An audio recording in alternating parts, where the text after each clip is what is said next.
Hello students, here I am Vivek Ranjan, present towards yours to present the chapter which is first chapter of geography, and it will be the third lecture of this chapter which is resources and development.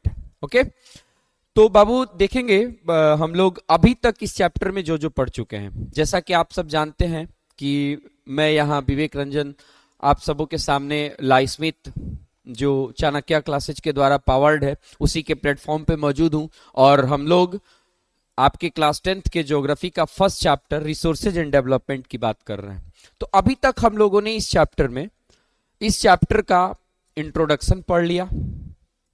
Okay, उसके बाद हम लोगों ने classification पढ़ा, और second video lecture में हमने development of resources के बारे में पढ़ा था, और साथ ही साथ रिसोर्स प्लानिंग को देखा और रिसोर्स प्लानिंग के डिफरेंट स्टेप्स को देखा था, जो कि काफी ज्यादा जरूरी पहलू बन जाते हैं रिसोर्सेज के डेवलपमेंट के लिए।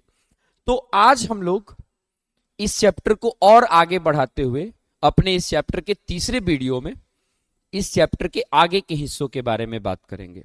ओके, तो मैं आपको शुरू करने जा रहा हूं आपके सामने। ये हमारा आज का चैप्टर बनेगा रिसोर्स एंड डेवलपमेंट, उसका टॉपिक बनेगा आपको लैंड रिसोर्स। ओके, ये इस चैप्टर का थर्ड वीडियो लेक्चर है, और इसमें हम लोग लैंड रिसोर्स के बारे में बात करने जा रहे हैं। तो सबसे पहले हम आप लोगों को लैंड रिसोर्स का डेफिनेशन बताते हैं कि लैंड रिसोर्स आखिर होता क्या है। तो देखिए, the top most layer of the earth surface where we complete each and every activity related to our life is known as land resources. मतलब ये कि हमारी पृथ्वी के सबसे ऊपर पाए जाने वाला जो सरफेस है, जहां हम लोग अपने जीवन से जुड़ी हुई हर एक एक्टिविटीज करते हैं। आपको घर बनाना हो, आपको खेती करनी हो, आपको इंडस्ट्रीज सेटअप करना हो, रोड बनाना हो, रेलवे बनाना हो, कोई भी काम आपको करना होगा अगर अर्थ सरफेस पे, तो you will due on land resources. आप उसको कहां पे करोगे? लैंड रिसोर्सेज पे करोगे। तो ये रहा आपका लैंड रिसोर्स, यानी धरती के सबसे ऊपर वाला सरफेस जहां पे हम अपनी सारी एक्टिविटीज को अंजाम देते हैं बबुआ, उसको हम लोग लैंड रिसोर्स कहते हैं। ये हमारे लिए बहुत ही इंपॉर्टेंट एक्टिविटी है। बहुत ही इंपॉर्टेंट रिसोर्स है। क्यों? आप कोई भी काम पृथ्वी पे करोगे आपको लैंड पे ही करना पड़ेगा। हम लोग अपने लैंड का यूटिलाइजेशन अलग अलग एक्टिविटीज के रूप में करते हैं, अलग अलग तरीके से हम लोग लैंड का यूटिलाइजेशन करते हैं, जो कि हमारा इस चैप्टर के लैंड रिसोर्सेज टॉपिक का अगला पॉइंट भी बनेगा। क्या बनेगा? Land utilisation.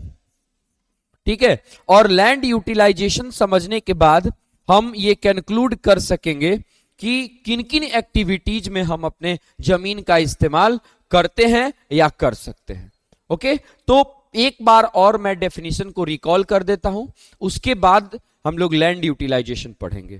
ठीक है, तो आप देखेंगे कि मतलब हमारे अर्थ सरफेस का सबसे ऊपरी लेयर जहां हम अपने जीवन से रिलेटेड हर एक एक्टिविटीज को कंप्लीट करते हैं, उसको लैंड रिसोर्स कहते हैं। ठीक, ये हमारे लिए बहुत ही इंपॉर्टेंट रिसोर्स है बाबू। मैंने आपको शुरू में ही बताया है कि कोई भी ऐसा चीज जो हमारे नेचर का है और हमारी जरूरत को पूरा करता है, वो हमारा लैंड रिसोर्स वो हमारा रिसोर्स है। तो यहां पे भी हम लैंड के बारे में भी यही सेम चीज देख रहे हैं कि ये हमारे नेचर का कंपोनेंट है और हमारे अलग अलग एक्टिविटी के रूप में हमारी मदद कर रहा है। That's why it is an important resource. ये बहुत ही इंपॉर्टेंट रिसोर्स है। तो किन किन चीजों में हम अपने लैंड का यूटिलाइजेशन कर सकते हैं, ये हम लोग देखेंगे। सबसे पहले हम लोग भारत के लैंड को थोड़ा सा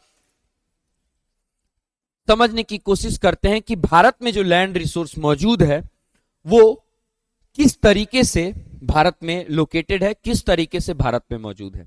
आप देखेंगे कि भारत के लैंड का 43% इलाका जो है वो प्लेन्स के रूप में मौजूद है, यानी वो प्लेन सरफेस है जहां पे आप खेती कर सकते हैं बहुत अच्छे तरीके से।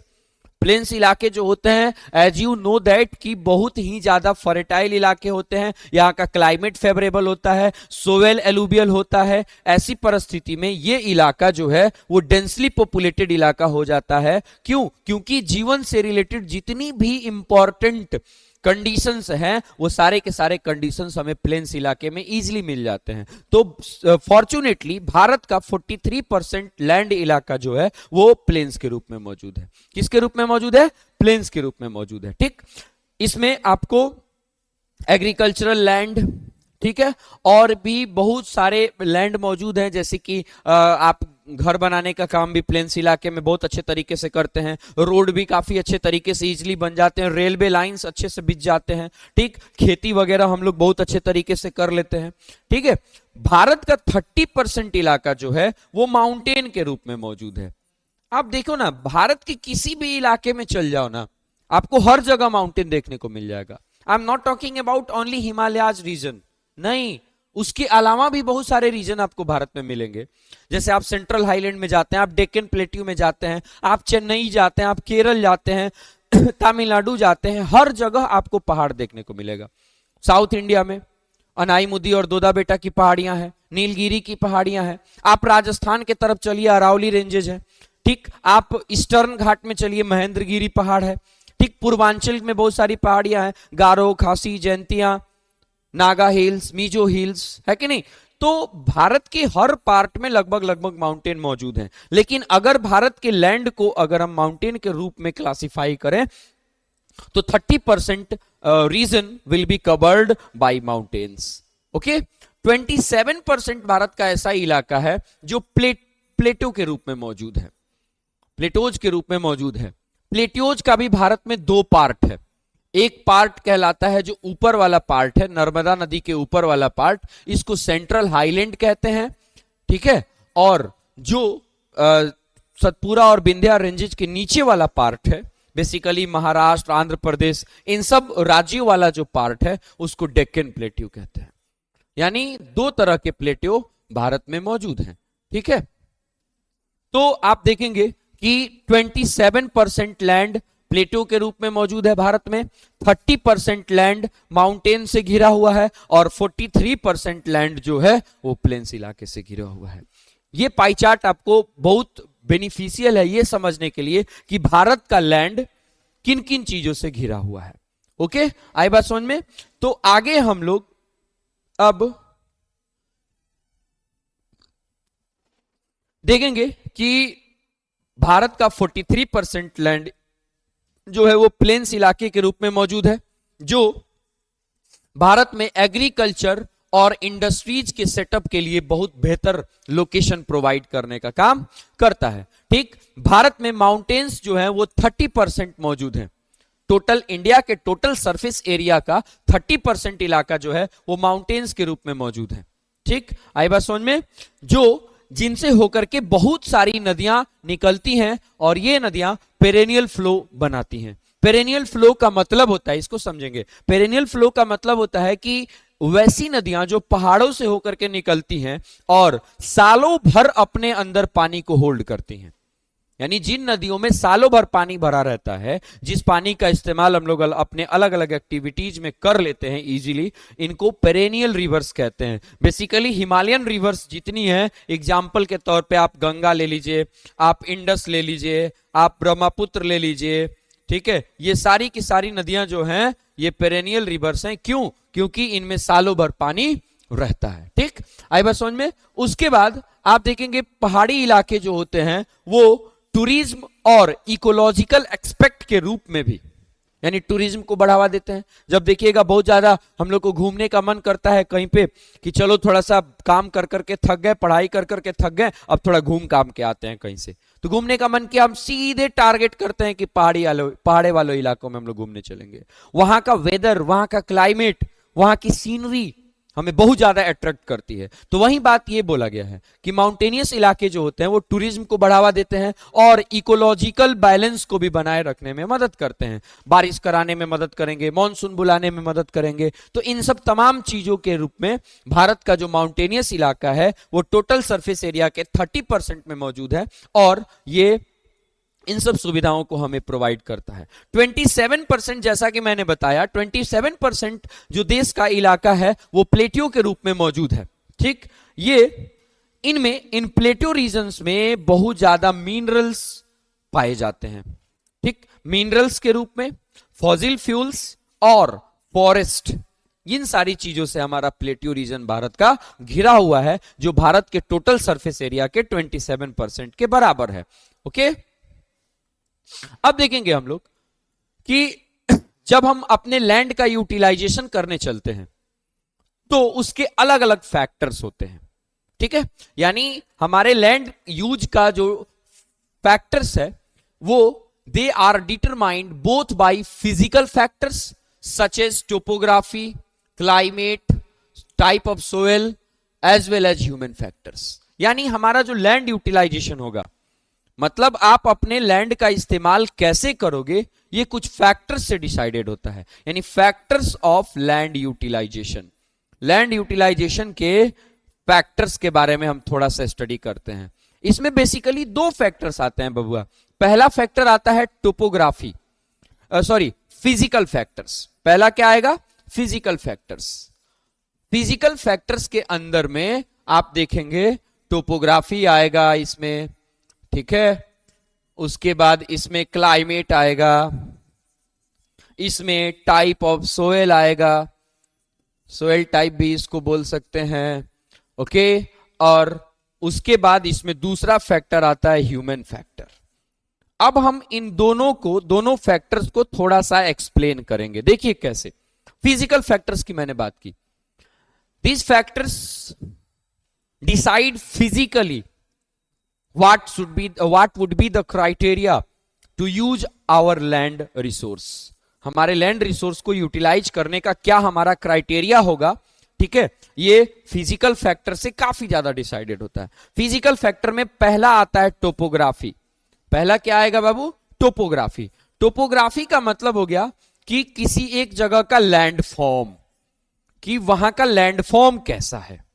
अब आप अपने लैंड का इस्तेमाल किस तरह से करोगे, ये डिसाइड होगा आपके लैंड के फॉर्म से, कि whether your land is available in mountainous form, in plains form, in plateaus form, in forest covered areas. Okay, तो मतलब किस तरह का आपका लैंड फॉर्म है। आप अपने अर्थ को अगर देखो तो अर्थ को टोपोग्राफी के आधार पर कुछ इस तरह से इमेजिन कर सकते हो आप। ये इस तरह से हमारे अर्थ का टोपोग्राफी बना हुआ है। ये वाला जो पार्ट आपको दिख रहा है ये समुद्र हो गया, ठीक, धरती पे पाया जाता है समुद्र। उसके बाद ये वाला जो इलाका आपको दिख रहा है ये प्लेन्स इलाका है, ये भी एक लैंड फॉर्म है। ये प्लेटियो है, ये प्लेटियो रीजन है, और ये माउंटेन रीजन है।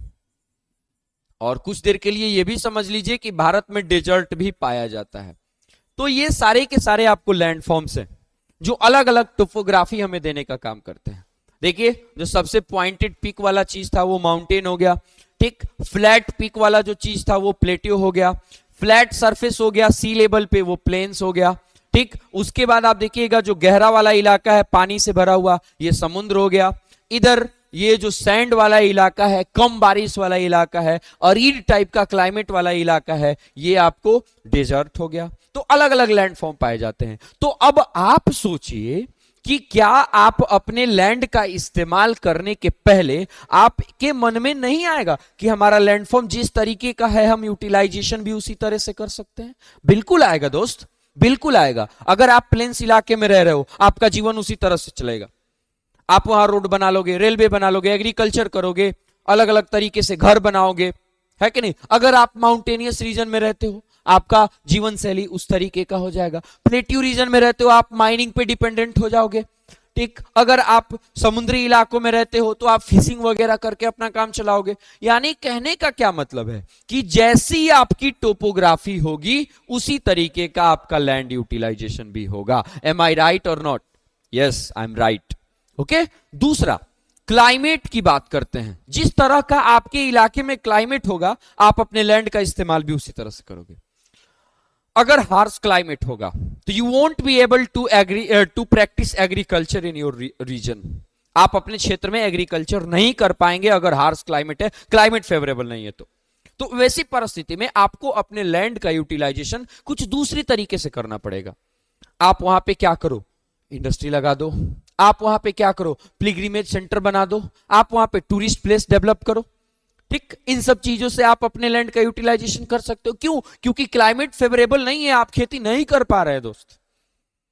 तो ऐसी परिस्थिति में आपका क्लाइमेट भी आपके लैंड यूटिलाइजेशन को बहुत ज्यादा इंपैक्ट करेगा।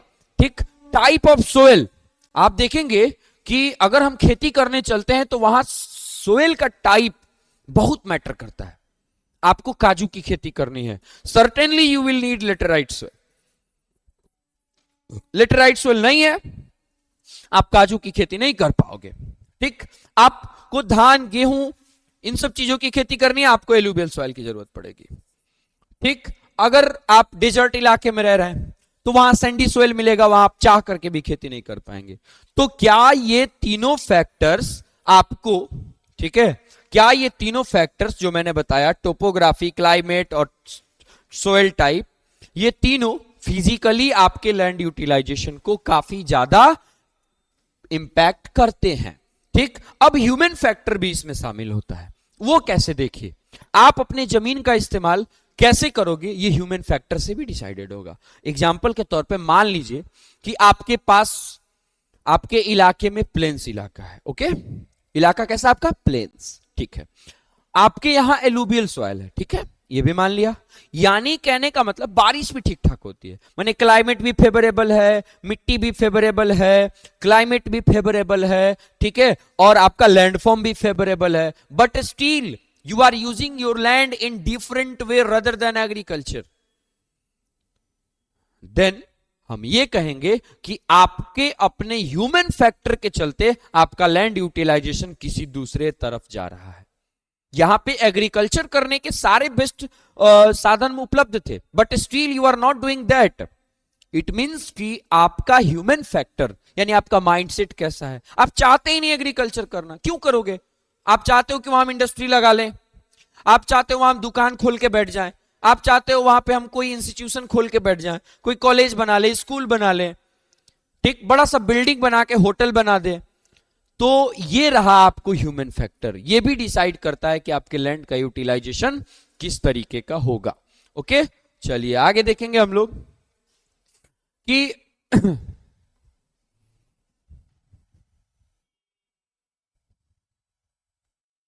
अब भारत में हम लोग लैंड यूज पैटर्न को थोड़ा सा समझेंगे कि हम भारत में अपने लैंड का यूटिलाइजेशन किस तरीके से करते हैं। ठीक है ना, तो देखिए भारत में देखेंगे हम लोग कि परमानेंट पास्चर का जो जमीन है, लैंड है, वो धीरे धीरे करके डिक्रीज कर रहा है।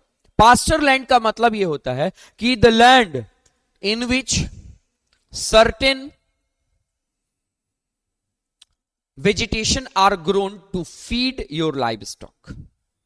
यानी पास्चर लैंड एक ऐसा जमीन का टुकड़ा होता है जहां आप अपने मवेशियों के चारे के लिए, मवेशियों का चारा उत्पादन के लिए उस जमीन का उत्पादन करते हो, या फिर जानवरों को चराने के लिए उस जमीन में घास वगैरह लगा दिया, चारा उनका लगा दिया, बाजरे का खेती कर दिया। ठीक है, ताकि हम अपने शाम के टाइम में, सुबह के टाइम में जब मन करे तब अपने जानवरों को ले जाएं और उस इलाके में छोड़ दें, जानवर खूब बढ़िया से चर वर के आ जाएं। तो हम लोग देखेंगे क्या कि बीते कुछ टाइम में भारत में इसके अंदर में काफी ज्यादा कमी आई है। यानी कहने का क्या मतलब है, इसके पीछे का कारण है हमारा पॉपुलेशन। पॉपुलेशन जब बढ़ेगा तो आप अपने लैंड का इस्तेमाल दूसरे काम में करेंगे। पहले घर जरूरी है, हमारे रहने के लिए घर होगा तब तो हम अपने जानवर के बारे में सोचेंगे ना कि उनको चराने का व्यवस्था करना है। तो इसलिए हम लोग क्या देखेंगे, बीते कुछ समय में हमारे देश में जो परमानेंट पास्चर है वो धीरे धीरे करके डिक्रीज हुआ है। ठीक, जो करंट फैलो लैंड है, करंट फैलोलैंड, फैलोलैंड इसको समझते हैं, फैलोलैंड क्या होता है। फैलोलैंड जो होता है ना, इसका मतलब होता है बाबू कि the particular portion of land which is left uncultivated for a particular period of time. नहीं, यानी एक ऐसा जमीन का टुकड़ा जिसको आपने अनकल्टिवेटेड छोड़ दिया हुआ है, उसको फैलोलैंड कहते हैं। फैलोलैंड दो तरीके का होता है, एक होता है करंट फैलोलैंड। क्या होता है बाबू? Current fallow land. और दूसरा होता है क्या? Other than current fallow land. पहला होगा करंट फैलोलैंड और दूसरा होगा other than current fallow land. Current fallow land, ठीक है, current fallow land and other than current fallow land. Current fallow land का मतलब होता है कि जो जमीन एक या दो सीजन के लिए, एक या दो क्रॉपिंग सीजन के लिए अनकल्टिवेटेड छोड़ दिया जाता है ताकि वो जमीन अपना फर्टिलिटी फिर से रिटेन कर ले, वैसे जगह को करंट फैलोलैंड कहते हैं। इसको हिंदी में कहते हैं परती जमीन। और जिस जमीन को हम लोग 2 to 5 ईयर्स के लिए अनकल्टिवेटेड छोड़ देते हैं, इसमें बेसिकली वेस्टलैंड आते हैं, यानी जो जमीन अपनी फर्टिलिटी को बहुत ज्यादा खो चुके हैं, उन जमीन को हम लोग अदर देन करंट फैलोलैंड कहते हैं। क्या कहते हैं उनको? Other than current fallow. Okay, तो हम क्या देखेंगे कि हमारे यहां जो करंट फैलोलैंड है ना, उसकी क्वालिटी काफी पुअर है, काफी पुअर क्वालिटी है, जिसके चलते इन जमीनों में कल्टीवेशन का जो कॉस्ट है वो बहुत ज्यादा है, वेरी हाई। यानी अगर हम आपसे पूछे कि हमारे जमीनों में, हमारे लैंड इलाके में कल्टीवेशन का कॉस्ट ज्यादा क्यों है, क्यों? क्योंकि उस जमीन से रिलेटेड जो करंट फैलो लैंड है उसकी क्वालिटी काफी खराब हो चुकी है ना। वो जमीन अब धीरे धीरे वेस्टलैंड के रूप में परिवर्तित हो रहा है। तो ऐसी परिस्थिति में यहां पे कल्टीवेशन का खर्चा ज्यादा होगा ही होगा। अब फर्टिलिटी खत्म हो गई तो ज्यादा फर्टिलाइजर डालना पड़ेगा, HYV सीड्स का इस्तेमाल करना पड़ेगा, बार बार इरिगेशन की जरूरत पड़ेगी, है कि नहीं है? तो ऐसी परिस्थिति में आपका कॉस्ट ऑफ कल्टीवेशन जो होगा वो ज्यादा होगा। तो इसलिए ये जो जमीनें होती हैं वो, ठीक है, 2 या 3 सालों में एक या मुश्किल से 2 बार इनके ऊपर कल्टीवेशन का काम किया जाता है। ठीक है, इनको हम लोग नेट सोन एरिया के रूप में काफी कम समय के लिए शामिल करते हैं। ठीक है, जिसके चलते, ठीक है, भारत का जो नेट सोन एरिया है उसका परसेंटेज अब 54% तक आ पहुंचा है। मैंने यहां एक टर्म यूज किया NSA, नेट सोन एरिया। देखिए ये नेट सोन एरिया क्या होता है, नेट सोन एरिया। देखिएगा, देखो बाबू, एक पार्टिकुलर क्रॉपिंग सीजन के लिए, एक पार्टिकुलर क्रॉपिंग सीजन के लिए, ठीक है, इस्तेमाल में लाया जाने वाला टोटल अमाउंट ऑफ लैंड को नेट सोन एरिया कहते हैं। यानी लैंड का वो पार्ट, लैंड का वो हिस्सा जो केवल और केवल फसल उगाने के लिए इस्तेमाल में लाया जाता है, किसी एक पर्टिकुलर क्रॉप को उगाने के रूप में इस्तेमाल किया जाता है, उस पोर्शन को, उस अमाउंट को नेट सोन एरिया कहते हैं। तो ऐसी परिस्थिति में, यानी भारत की जमीन जो है वो एग्रीकल्चरल जमीन अब धीरे धीरे कम हो रही है, पॉपुलेशन बढ़ रहा है, लोग अब अपनी जमीनों का इस्तेमाल नॉन एग्रीकल्चरल एक्टिविटीज में ज्यादा कर रहे हैं। तो जब नॉन एग्रीकल्चरल एक्टिविटीज में आप ज्यादा इस्तेमाल करेंगे तो ऐसी परिस्थिति में आपका नेट सोन एरिया जो होगा वो कम होगा। आप देखिए, फैलो लैंड अगर बन भी रहा है तो उसकी क्वालिटी दिन पे दिन खराब होती जा रही है। ऐसी परिस्थिति में भी आपका नेट सोन एरिया घटेगा, है कि नहीं है? आप नेट सोन एरिया के रूप में अगर देखते हैं तो भारत का सबसे बड़ा राज्य है पंजाब, जो 80%, जिसका नेट सोन एरिया का पोर्शन 80% है। और इस मामले में अगर सबसे छोटा राज्य आप देखोगे तो आपको मिलेगा अरुणाचल प्रदेश। कौन सा राज्य मिलेगा? अरुणाचल प्रदेश। इसका नेट सोन एरिया ओनली 10% है। लेकिन ओवरऑल इंडिया की अगर बात करें, ओवरऑल इंडिया की बात, तो नेट सोन एरिया के रूप में 54% जमीन मौजूद है, जो कि पहले के तुलना में कम हो गई है। रीजन मैंने आपको बताया कि एग्रीकल्चरल लैंड लगातार कम हो रहे हैं। अब हम अपने जमीन का इस्तेमाल खेती करने के लिए कम करते हैं। रीजन है हमारा पॉपुलेशन, इतना हाई रेट से हमारा पॉपुलेशन बढ़ रहा है कि अब हम अपने पॉपुलेशन को सेटिस्फाई करने के लिए पहले जमीन पे बबुआ घर बनाएंगे, क्योंकि एग्रीकल्चर करने से ज्यादा जरूरी है रहने के लिए जगह। तो रहने के लिए जब जगह मिल जाएगा तब हम सोचेंगे कि जमीन बच रहा है तो खेती करेंगे, नहीं बच रहा है तो नहीं करेंगे। तो ऐसी परिस्थिति में क्या होगा, आपका एग्रीकल्चरल लैंड कम होगा तो नेट सोन एरिया भी कम होगा। कोई दिक्कत? चलिए आगे बढ़ते हैं।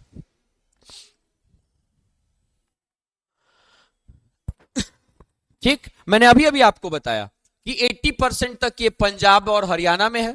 पंजाब और हरियाणा दो ऐसे राज्य हैं जो अपने जमीन में 80% जमीन का इस्तेमाल एनएसए के रूप में करते हैं, नेट सोन एरिया के रूप में करते हैं। वहीं अरुणाचल प्रदेश जो है वो बस 10% के रूप में ही इस्तेमाल करता है। अरुणाचल, मिजोरम, मणिपुर और अंडमान निकोबार आइलैंड्स, इन सब जगहों पे नेट सोन एरिया बस 10%, जबकि पंजाब और हरियाणा में 80% देखने को मिलेगा।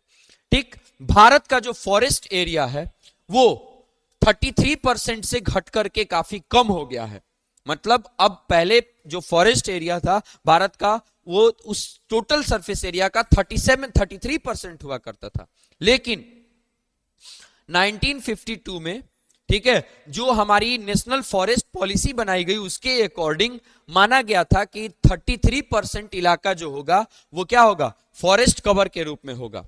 लेकिन अब जो हमारा ये डिजायर्ड पोर्शन है उससे काफी कम हो गया है हमारा फॉरेस्ट एरिया, यानी हमने डिफॉरेस्टेशन को काफी ज्यादा बढ़ावा दिया है, हमने डिफॉरेस्टेशन को काफी बढ़ा दिया है, हम जंगलों के काटने में सबसे आगे हैं। दैट्स वाई हम लोग अपने इस एस्टिमेशन तक नहीं पहुंच पाए हैं। It was considered essential for maintenance of ecological balance. 1952 में जो भारत की नेशनल फॉरेस्ट पॉलिसी बनाई गई, इसके पीछे का ऑब्जेक्टिव ये था कि हम अपने इकोलॉजिकल बैलेंस को बनाए रख सके, मेंटेन कर सके, बट ऐसा हो नहीं पाया है। हमारा लगातार फॉरेस्ट को जो कवर है, फॉरेस्ट कवर का जो इलाका है वो कम होता जा रहा है।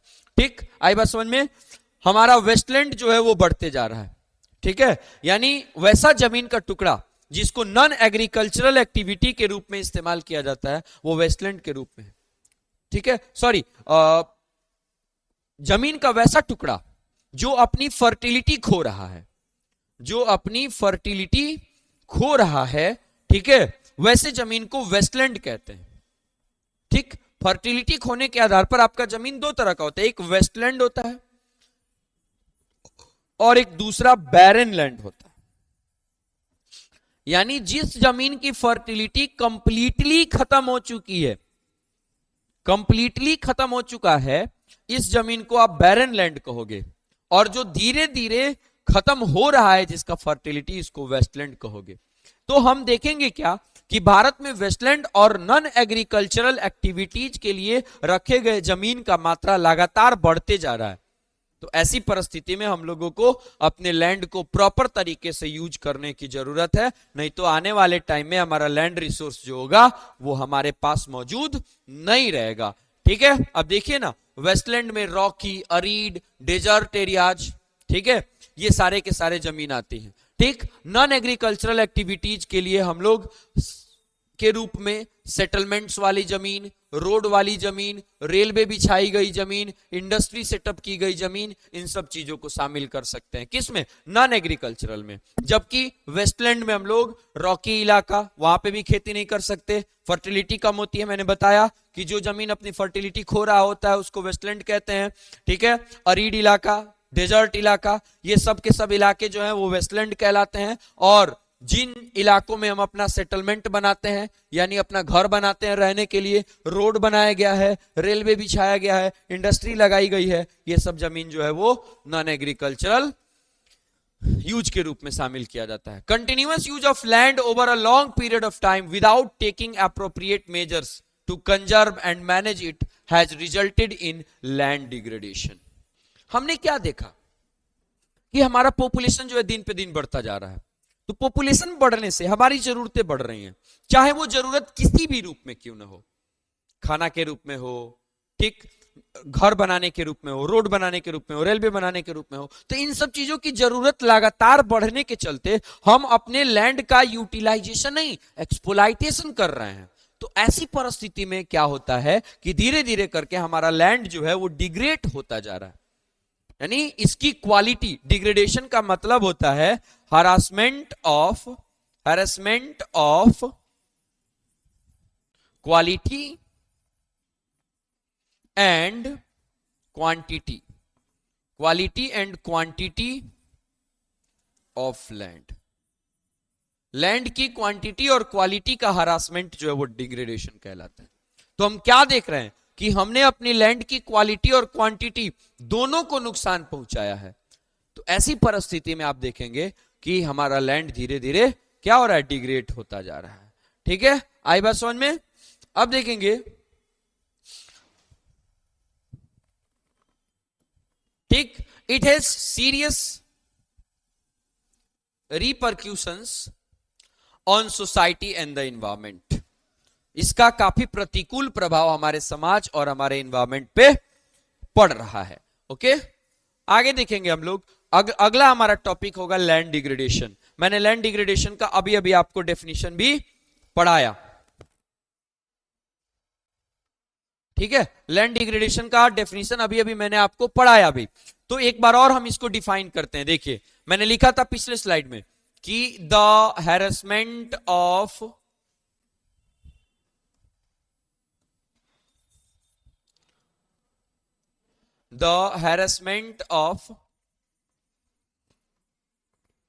Quality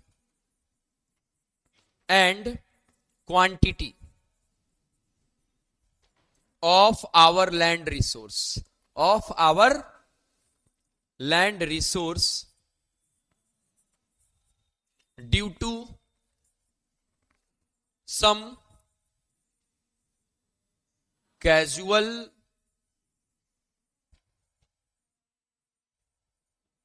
approaches of land utilization is known as land degradation. यानी हमारे, ठीक है, लैंड यूटिलाइजेशन के रूप में जो हमने कैजुअल अप्रोच अपनाया है, उस कैजुअल अप्रोच के चलते जो इसकी क्वालिटी और क्वांटिटी में हरासमेंट आया है, उसी को लैंड डिग्रेडेशन कहते हैं। अब देखिए, अब हम लोग क्या करते हैं कि जमीन की मात्रा कम हो गई है लेकिन फसल की जरूरत उससे ज्यादा बढ़ गई है। जमीन की मात्रा तो कम हुई लेकिन फसल का रिक्वायरमेंट बढ़ गया। क्यों? क्योंकि पहले जितने लोग थे अब उससे ज्यादा लोगों को भोजन की जरूरत है। तो ऐसी परिस्थिति में हम क्या करते हैं, हम छोटे छोटे खेतों के टुकड़े में ही ज्यादा प्रोडक्शन का उम्मीद करते हैं, मोर प्रोडक्शन चाहते हैं। ठीक, अब मोर प्रोडक्शन के लिए हम लोग को जमीन को बार बार इरिगेशन करने का जरूरत पड़ता है। यानी इसके लिए हम क्या करते हैं, ओवर इरिगेशन करते हैं। क्या करते हैं बाबू? Over irrigation. हम फसलों का यील्डिंग बढ़ाने के लिए, यानी पैदावार बढ़ाने के लिए, इनके अंदर में फर्टिलाइजर्स का इस्तेमाल बहुत ज्यादा करते हैं, ज्यादा से ज्यादा फर्टिलाइजर्स लगाते हैं, HYV सीड्स का इस्तेमाल करते हैं। ये सब जो चीजें हैं ना, ये सब चीजें हमारे लैंड की क्वालिटी को नुकसान पहुंचाती हैं। आप जरूरत से ज्यादा इरिगेशन करिएगा ना तो पानी का डिकम्पोजिशन होगा, डिकेंटेशन होगा। उस डिकेंटेशन के चलते वहां का पानी धीरे धीरे करके खराब हो जाएगा, जो हमारे अल्टीमेटली हमारे खेतों को नुकसान पहुंचाता है। तो और ओवर इरिगेशन, ज्यादा से ज्यादा फर्टिलाइजर का इस्तेमाल करना, ये मिट्टी का जो नेचुरल न्यूट्रिएंट्स होता है उसको खत्म कर देता है दोस्त। ठीक, और HYV सीड्स जो होते हैं वो भले पैदावार बढ़ा देते हैं लेकिन इनका दूरगामी परिणाम ये मिलता है कि ये हमारे सेहत के लिए अच्छे नहीं होते हैं, हमारे साथ साथ ये हमारे जमीन के भी सेहत के लिए अच्छे नहीं होते हैं। तो ऐसी परिस्थिति में, ठीक है, हम लोगों ने क्या किया है, अपने कैजुअल अप्रोच को अपनाया है, जिसके चलते हमारी जमीन की क्वालिटी और क्वांटिटी दोनों कम होती दिख रही है, इसी सिचुएशन को लैंड डिग्रेडेशन कहते हैं। यानी देखिए, एक होता है आप अपने फोन भी चलाते हो, उसमें बार बार आपके पास आता है option update your phone, upgrade your phone, मैंने अपग्रेड करना। अपग्रेड मतलब होता है किसी चीज को बढ़ाना, ये अपग्रेडेशन हो गया। आप किसी चीज की क्वालिटी को अपग्रेड करते हो, अपडेट करते हो, यानी उसको और इंप्रूव कर रहे हो। लेकिन यहां अपग्रेड का उल्टा शब्द लिखा हुआ है, डीग्रेड। यानी अपग्रेड माने बढ़ाना, तो डीग्रेड मतलब घटाना। यानी जब आपके लैंड का क्वालिटी घट रहा है, कम हो रहा है, तो डिग्रेडेशन है। क्वालिटी का घटना, क्वांटिटी का घटना, दोनों का कम होना is land degradation. Any doubt? Okay, अब देखिए आगे हम लोग बढ़ेंगे। ठीक, तो हम जानते हैं बहुत अच्छे तरीके से कि हमारे 95% जरूरत जो बेसिक नीड्स है, खाना, रहना और रोटी, कपड़ा और घर, यही ना होता है। तो खाना, शरीर ढकना और रहना, इन तीनों जरूरतों का 95% जो है, ठीक है, वो लैंड से ही पूरा होता है। चाहे आप शेल्टर की बात करो, क्लॉथिंग की बात करो, ठीक है, भोजन की बात करो, ये सब का 95% जो है वो आपको किससे पूरा होता है? लैंड से ही पूरा होता है। भारत के at present there are about 130 million hectares of degraded land in India. Bharat में इतना हेक्टेयर, 130 मिलियन हेक्टेयर। एक हेक्टेयर में बबुआ आप देखेंगे कि 10,000 मीटर स्क्वायर होता है। अब सोचिए कितना एरिया हमने डिग्रेड कर दिया है। अरे बात समझ में? आप मल्टीप्लाई करके देख सकते हो कि how much land is degraded till date in India.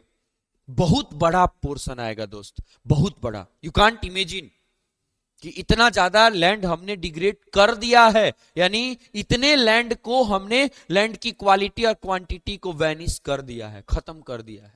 ठीक, तो भारत में ये मौजूद है। ठीक है, आप देखेंगे कि जिसमें से, इस डिग्रेडेड लैंड में से 28% लैंड ऐसा है जो फॉरेस्ट एरिया का लैंड है। ठीक, 56% ऐसा है जो वाटर के द्वारा इरोडेड इलाका है, और बाकी का जो इलाका है वो सैलाइन और अल्कलाइन डिपॉजिट्स के चलते डिग्रेडेशन हुआ है। यानी हमारे लैंड का डिग्रेडेशन बेसिकली 3 कारणों से। ठीक है, यानी हमने अपने फॉरेस्ट को डिग्रेड किया, इसके चलते 28% इलाका का डिग्रेडेशन हो गया। हमने वाटर से जो इरोजन हुआ, वाटर इरोजन के चलते हमारा 56% लैंड का डिग्रेडेशन हो गया, और सैलाइन और अल्कलाइन नेचर के चलते, सैलाइन एंड अल्कलाइन नेचर के चलते आपका बाकी का जो हुआ, ये आप 100 में से इसको माइनस कर लो, जितना आएगा उतना परसेंट, यानी रेस्ट अमाउंट जो होगा वो किसके चलते? आपको अल्कलाइन और सैलाइन नेचर के चलते आपके लैंड का डिग्रेडेशन हो गया। ठीक, आप देखिए, ठीक, यहां पे आपको एक पाई चार्ट दिखाया जा रहा है जो भारत के वेस्टलैंड को दिखा रहा है। देखे ना, 56%, मैंने बताया था ना कि 56%, पिछले जस्ट स्लाइड में बताया है कि 56% इलाका जो है वो फॉरेस्ट इरोडेड इलाका है। फॉरेस्ट इरोडेड इलाका है भारत में। ठीक, फॉरेस्ट इरोडेड लैंड है। 28% जो है वो वाटर इरोडेड है। सॉरी उल्टा हो गया इसमें बाबू, 1 minute, I am extremely sorry. 56% जो था वो आपको वाटर इरोडेड था। ठीक है, 56% वाला जो पोर्शन था वो वाटर इरोडेड था, और 28% जो इलाका था वो फॉरेस्ट इरोडेड इलाका था। ठीक, और बाकी का जो इलाका ये आपको दिख रहा है, बाकी का जो इलाका दिख रहा है, ये वाला इलाका, ये आप इसमें से सैलाइन और अल्कलाइन देख सकते हैं। ठीक है, तो इस तरह से हमारा ये, हमने अपने लैंड के डिग्रेडेशन का स्ट्रक्चर भारत में बना लिया है। भारत का पूरा ये 100% जो डिग्रेडेटेड लैंड है उसका 56% इलाका पानी के चलते, 28% फॉरेस्ट इरोडेड इलाका, और बाकी का ये जो आपको 16% इलाका दिख रहा है ये आपको सैलाइन और अल्कलाइन इरोडेड पार्ट है। ओके, चलिए लैंड डिग्रेडेशन के कॉजेज के बारे में पढ़ेंगे कि आखिर जो हम लैंड को डिग्रेड किए हैं, क्वालिटी और क्वांटिटी हमारा हरासमेंट हुआ है, उसके क्या कारण है? बेसिकली 3 कारण: deforestation, over grazing, over mining. ठीक है, ये तीनों। तो देखिए डिफॉरेस्टेशन का मतलब क्या होता है? डिफॉरेस्टेशन मतलब होता है कटिंग डाउन ऑफ ट्रीज। ठीक है, यानी जब हम एक बड़े लेवल पे अपने पेड़ों को लगातार काटते रहते हैं अपने अलग अलग छोटी छोटी जरूरतों को पूरा करने के लिए, तो इस चीज को डिफॉरेस्टेशन कहते हैं। और deforestation is highly responsible for land degradation, क्योंकि पेड़ जो है ना वो लैंड की क्वालिटी को मेंटेन करने में बहुत मदद करते हैं। बाढ़ से जमीन को बचाएंगे, एयर से जमीन को बचाएंगे, उनकी फर्टिलिटी को रिटेन करने का काम करेंगे। ये सब तमाम मदद हमारे पेड़ करते हैं, जंगल करते हैं। लेकिन हम अपनी जरूरतों को पूरा करने के लिए, जैसे घर बनाना हुआ, रोड बनाना हुआ, सबसे कमजोर कौन है? जंगल है, चलो काट देते हैं। जंगल को काटते रहते हैं, जिसके चलते हमारे लैंड का डिग्रेडेशन होता है। तो डिफॉरेस्टेशन सबसे पहला और सबसे मेन इंपॉर्टेंट फैक्टर है लैंड डिग्रेडेशन का। दूसरा है बाबू ओवर ग्रेजिंग। देखिए घास, मान लीजिए ये आपका अर्थ सरफेस है, यहां जो है घास उगे हुए हैं छोटे छोटे, ठीक, इसको अच्छे से समझते हैं। अब ये घास का मैदान बना हुआ है। अब ये जो घास है, अब मान लीजिए कि इस इलाके में आपको बाढ़ का पानी आता है, बाढ़ का पानी आया। अब ये जमीन से डायरेक्ट कनेक्ट नहीं करेगा, जमीन से डायरेक्ट ये नहीं टकराएगा। ये किससे टकराएगा? घासों से टकराएगा। तो जब घास पर पानी का प्रेशर पड़ेगा तो घास लैंड सरफेस पे एकदम से बिछ जाएंगे। यहां ये ऐसे एकदम इसको ढक लेंगे, ढक लिया बिछ करके। अब इसके ऊपर से पानी बह के आराम से निकल जाएगा। तो घास होने का फायदा क्या हुआ कि बाढ़ का पानी आया, चला गया। ठीक, यहां की मिट्टी का इरोजन नहीं हुआ। क्यों? क्योंकि इस मिट्टी को घास ने ढक लिया था। उल्टा में क्या हुआ कि इस पानी के अंदर में जो भी एलुवियल वाले पोर्शन थे उसको इस घास ने पकड़ के रखा।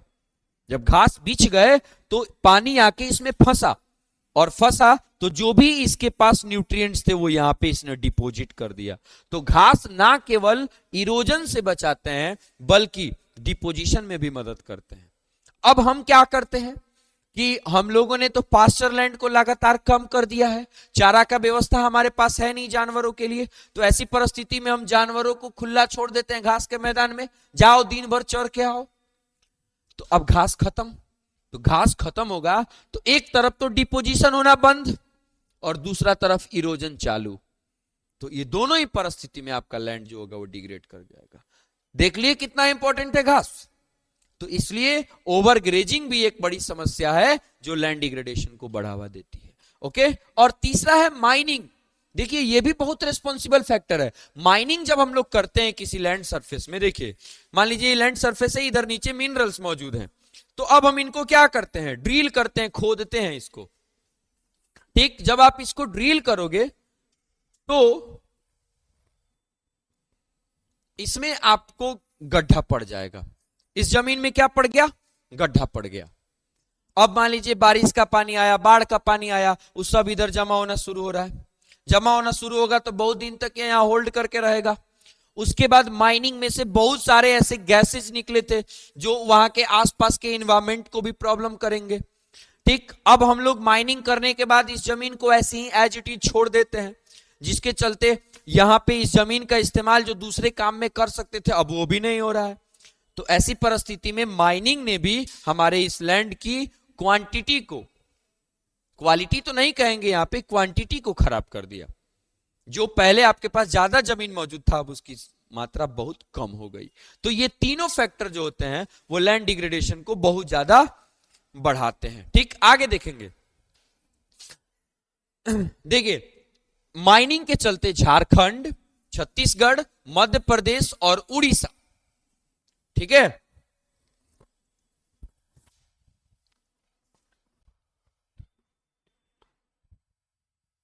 ठीक आई बात समझ में? तो इन सब राज्यों में, छत्तीसगढ़ में, मध्य प्रदेश में, उड़ीसा में, ठीक है, झारखंड में, इन सभी राज्यों में माइनिंग ने लैंड डिग्रेडेशन को काफी ज्यादा बढ़ावा दिया हुआ है। ठीक, गुजरात, राजस्थान, मध्य प्रदेश और महाराष्ट्र में ओवर ग्रेजिंग ने लैंड डिग्रेडेशन की समस्या उत्पन्न की है।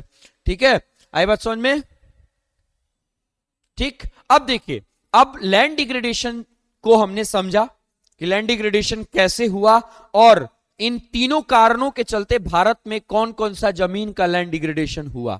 अब हम इसको थोड़ा कंजर्व करने की बात करते हैं कि what are the steps that should be taken to conserve our land resource. देखिए, सबसे पहला काम करिए, डिफॉरेस्टेशन का एक गो इलाज है एफॉरेस्टेशन। अगर आप एक पेड़ काट रहे हैं ना तो 4 गो लगाइए, तब आपका बैलेंस बना रहेगा। यानी afforestation and proper management of grazing can help to some extent. आप एफॉरेस्टेशन करिए और ग्रेजिंग का मैनेजमेंट करिए। मैंने जनरली आप स्कीप करिए कि आपके आसपास के जो घास के मैदान है उनको ग्रेजिंग के रूप में इस्तेमाल ना करें। जानवरों के लिए दूसरा व्यवस्था करिए, चारे की खेती करिए, उनको तमाम मार्केट में अलग अलग उसके सप्लीमेंट्स मिलते हैं, वो लाके आप यूज कर सकते हैं। लेकिन जो ग्रेजिंग लैंड है उसको कम करना पड़ेगा दोस्त, तब हम अपने लैंड को फिर से बैलेंस कर पाएंगे। अदरवाइज हमें भूल जाना पड़ेगा कि लैंड की क्वालिटी और क्वांटिटी भी कोई चीज होती है। ठीक, अब देखिए, प्लांटिंग ऑफ शेल्टर बेल्ट्स। आप क्या करिए, ठीक है, अब मान लीजिए आप खेत होता है यहां पे, अब इसके चारों तरफ हम लोग छोटे छोटे पेड़ लगा देते हैं, पेड़ लगा देते हैं छोटा छोटा। ठीक, तो ये चारों तरफ से पेड़ लगा देने को ही शेल्टर बेल्ट कहते हैं। इसी को क्या कहते हैं? Shelter belt. तो जब आप शेल्टर बेल्ट बना देते हैं ना, तो इस खेत के फसल को ना तो जानवर नुकसान पहुंचाते हैं, ना बारिश नुकसान पहुंचाता है, ना नदियों का पानी नुकसान पहुंचाता है, और ना ही विंड नुकसान पहुंचाता है। यानी इन सब चीजों के चलते होने वाला जो डिग्रेडेशन था वो कम हो जाता है। यानी अगर आपके पास एक खेत का टुकड़ा है, पीस ऑफ लैंड है, तो उसमें चारों तरफ से शेल्टर बेल्ट बनवा दीजिए। ठीक उसी तरह जैसे हम अपने रूम में दीवार खड़ा करते हैं चारों तरफ से, तो खेत में चारों तरफ से पेड़ लगा देना is formation of shelter belt. तो शेल्टर बेल्ट अगर आप बना देते हैं तो आपका लैंड डिग्रेडेशन बहुत हद तक कम हो जाता है। ठीक, proper management of wasteland, wasteland का प्रॉपर मैनेजमेंट करिए, माइनिंग एक्टिविटीज को कंट्रोल करिए। ठीक, जो हमारे इंडस्ट्रियल इफ्लुएंट्स निकलते हैं, जो इंडस्ट्री का कचरा निकलता है, उसका प्रॉपर डिस्चार्ज होना चाहिए। ये नहीं कि जहां मन किया खुले मैदान में फेंक दिया। अब लैंड को तो डिग्रेड कर ही रहा है, साथ साथ हमारे इन्वायरमेंट को भी गंदा करेगा। तो ऐसी परिस्थिति में हम अगर प्रॉपर मैनेजिंग नहीं करेंगे, प्रॉपर मैनेजमेंट नहीं करेंगे, तो हम अपने लैंड को डिग्रेड होने से नहीं बचा सकते। आई बात समझ में? अब देखिए, इस चैप्टर का अगला टॉपिक है सोयल रिसोर्स, जो लास्ट टॉपिक रहेगा।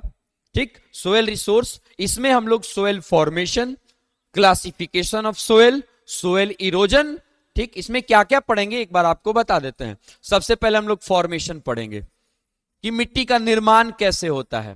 पहले तो हम इसको डिफाइन करेंगे, उसके बाद फॉर्मेशन पढ़ाया जाएगा आपको, फिर क्लासिफिकेशन पढ़ाया जाएगा कि कितनी तरह की मिट्टी भारत में पाई जाती है। फिर अगला आपको इसमें टॉपिक बनेगा इरोजन, सोयल इरोजन, और फिर लास्ट टॉपिक बनेगा सोयल कंजर्वेशन, और तब जाकर के आपको ये चैप्टर खत्म हो जाएगा। यानी अगले वीडियो लेक्चर में हम लोग ये चारों टॉपिक कवर करेंगे और हम अपने चैप्टर को खत्म करेंगे। चलिए, तब तक के लिए बेस्ट ऑफ लक, मिलते हैं नेक्स्ट वीडियो में। Thank you.